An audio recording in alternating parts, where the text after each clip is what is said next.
irrespective of your past, let's say, Yeah. and how you started, of course, with forging passports. Yeah.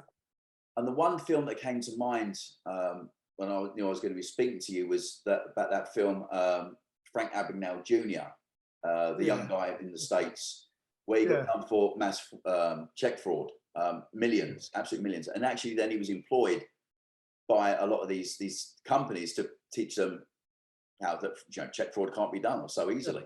And I thought it was quite an interesting one. So what I'm doing, I'm going to play a little clip, and I'll ask you a couple of questions afterwards.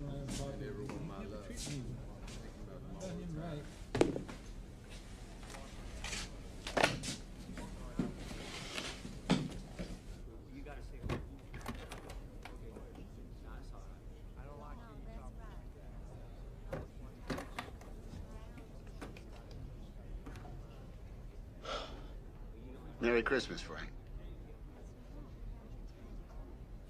Hey, I got you some comic books here.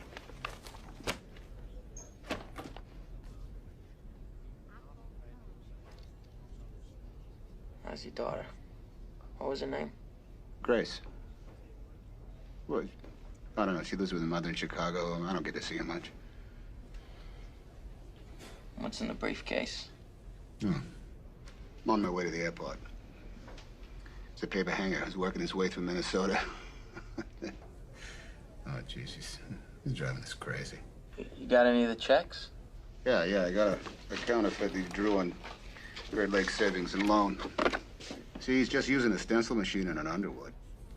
Yeah, it's a teller at the bank. Say again? It's definitely a teller, Carl. I mean, banks, they always use hand stamps for the dates, see? They get used over and over again, so you always get worn out. And the numbers are always cracking. The 6s and the 9s. See, they go first. Thanks.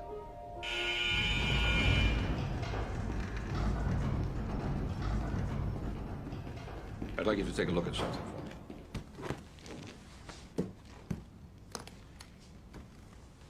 me. Tell me what you think.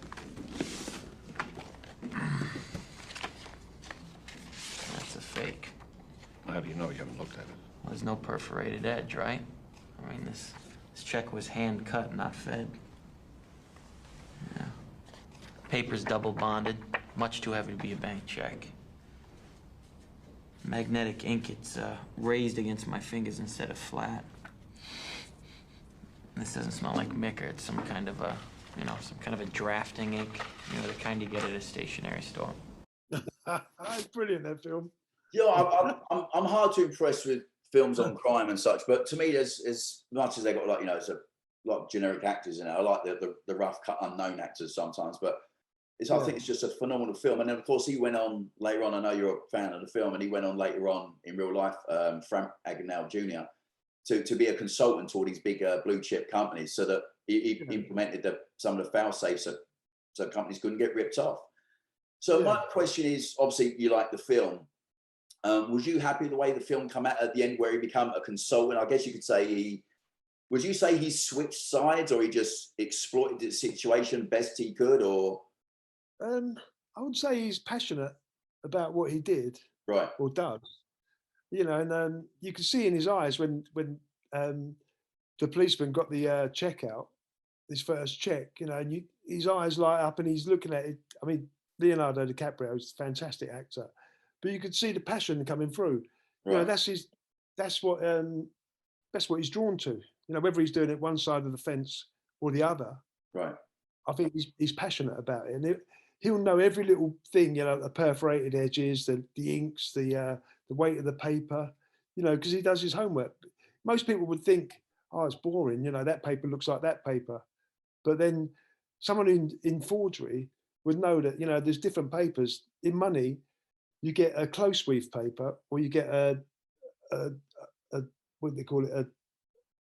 Another sort of, I can't remember what it is called now, but one fluoresces up under a light. So when you stick a black light over it, and the other one doesn't, and the little things like that, if you're going to print money, they one fluoresces up and one doesn't. It's little details like that if you're really passionate and you're interested, that you'll find out, because it's interesting to you, you know. Right. So I think like, Let me ask you a question then. And it's I mm, think this is on par with that clip that we just played. yeah, You've obviously been convicted of your crimes. You've had to pay a hefty fine back to the tax man, etc. So you're on the yeah, straight and narrow. You're very open about yeah, what you do, and there's no it's full disclosure. But yeah, let's just say, hypothetically speaking, that you were never caught and you could yeah, still operate as a scoundrel, and you were given yeah, the option to continue operating as a scoundrel or to be, let's say, I guess the alternative would be employed by the leading galleries around the world to duplicate the art legally so they could store the fine arts, and then yeah, the fakes would be what? Again, we're speaking hypothetically. Would you yeah. go down the scoundrel path continually, or would you do it on the legit side? Well, my wife would make me go down the legit side, unfortunately, but I would be drawn to the you know, the other Scoundrel side. side. And I'll tell you something as well. You see that Frank Abagnale Jr. and myself and Billy and, you know, different people like us. It's always there. It's always there to create. You know, I'll buy a canvas, a 1950s canvas. I'll clean it. You know, take the paint off and stuff. And I know I can put a painting on there. You know, and I won't always sell them, but I'll have them here, and I know that I could pass that out any time. You know, and I mean, I don't, but it's always there. You always want to keep your hand in, you know, and there's always that pride of, you know, someone comes in and goes, oh, that's nice, you know, a dealer or Right. someone else, and, you know, and so I don't think you ever lose it, or don't think you'll ever. I think you got to go down the middle. Right.